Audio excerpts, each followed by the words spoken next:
حضرت سعد بن ابی وقاص نے قادسیہ پہ حملہ کیا تو بدھ مت عیسائی یہودی سارے کٹے، قلعہ بند ہو گئے۔ چاروں جانب دیوار تھی قلعے کی، بڑی بڑی فصیل، لمبی چوڑی، بڑا لمبا چوڑا گیٹ، باہر نہیں نکلتے، باہر نکلے تو جنگ ہونا۔ ایک علاقہ تھا وہ قلعہ بند ہو گیا۔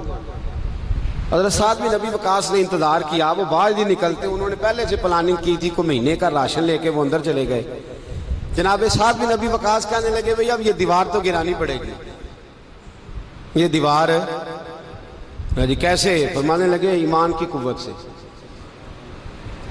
آپ نے نا انسانوں کی چار دیواری بنائی، اس دیوار کے گرد صحابی کھڑے کیے، توجہ میری طرف رکھیے گا، یوں چاروں جانب صحابہ کھڑے ہو گئے۔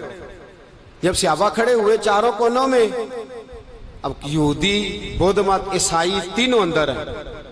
حضرت سعد بن ابی وقاص نے کہا چلو بھئی ایمان کی قوت سے بولو۔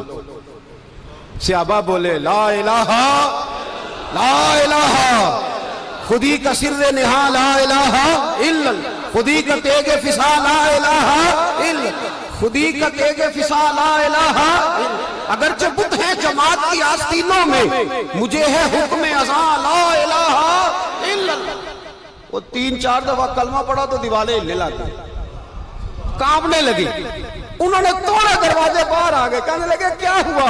حضرت سعد بن ابی وقاص کہنے لگے کافرو، بے ایمانو، ابھی تو ہم نے ایمان کا پہلا کلمہ بھی آدھا پڑھا ہے، ابھی تو ایمان کا پہلا کلمہ بھی لا الہ الا آدھا پڑھا ہے۔ اگر محمد رسول اللہ پڑھ لیتے تو تمہارا بچتا ہی کچھ نہ، ابھی تو ایمان کا پہلا کلمہ بھی آدھا پڑا ہے اور تمہاری دیواروں میں دراڑیں پڑ گئی ہیں۔ اللہ کرے میری ملت ایمان کا کلمہ ہی ڈانٹ کے پڑھنے لگ جائے۔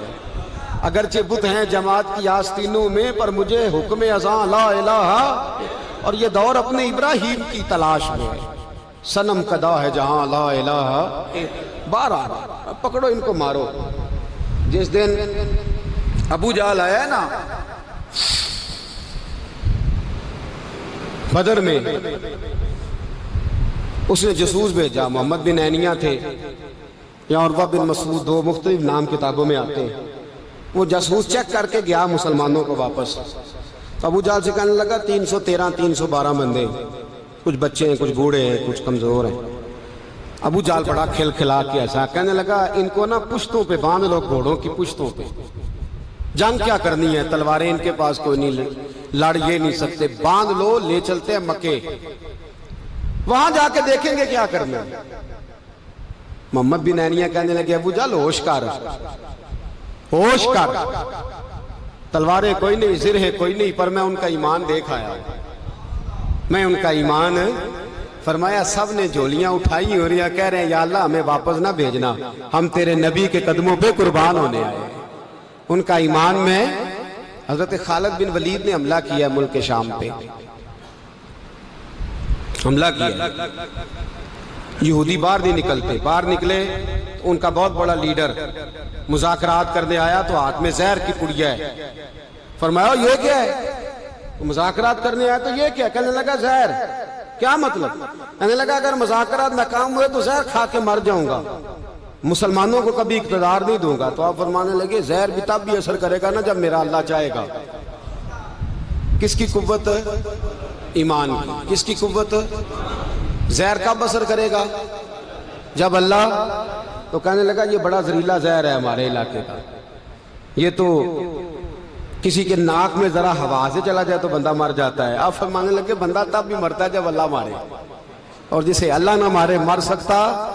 وہ کہنے لگا کیسے ہو سکتا ہے؟ فرمایا لاؤ ادھر۔ حضرت خالد بن ولید، اور بھائی طاقت ایمان کی قوت سے ملتی ہیں، ہمت ایمان کی قوت سے۔ فرمایا بلا سارے یہودی، سارے آ گئے۔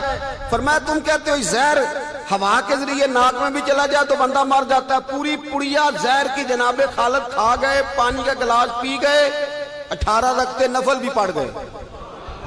ہر 2 رکعتوں کے بعد پیچھے پلٹ کے دیکھ دے تو کتنے یہودی کلمہ پڑھ جاتے ہیں، کتنے غیر مسلم۔ یہ کس کی طاقت ہے؟ بولے تو صحیح ہے، بولے۔ ایمان بڑا قوت والا ہوتا ہے، بڑا قوت والا۔ اس کا پتہ کب چلے گا کہ ہمارے اندر ہے کہ نہیں؟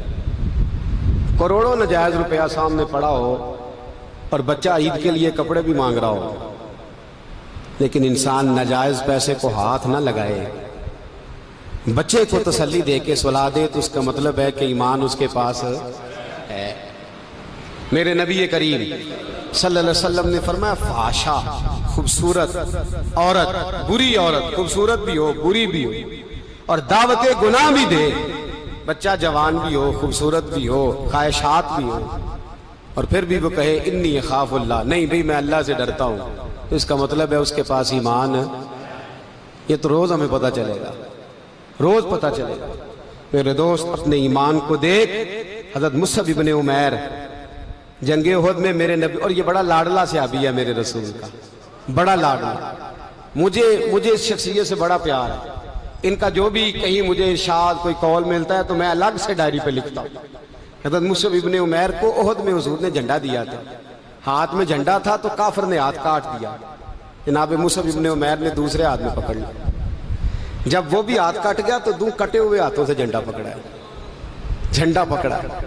اور جناب مصعب ابن عمیر کی جب لاش کے قریب میرے نبی پاک گئے تو کٹے ہوئے ہاتھوں سے جھنڈا انہوں نے سینے سے لگایا ہوا، سینے سے۔ میرے نبی پاک کی آنکھوں میں آنسو آئے اور حضور نے رو کے فرمایا یہ مصعب کے ایمان کا جھنڈا تھا جسے وہ ساتھ لے کے دنیا سے چلا گیا، یہ اس نے زمین پر گرنے۔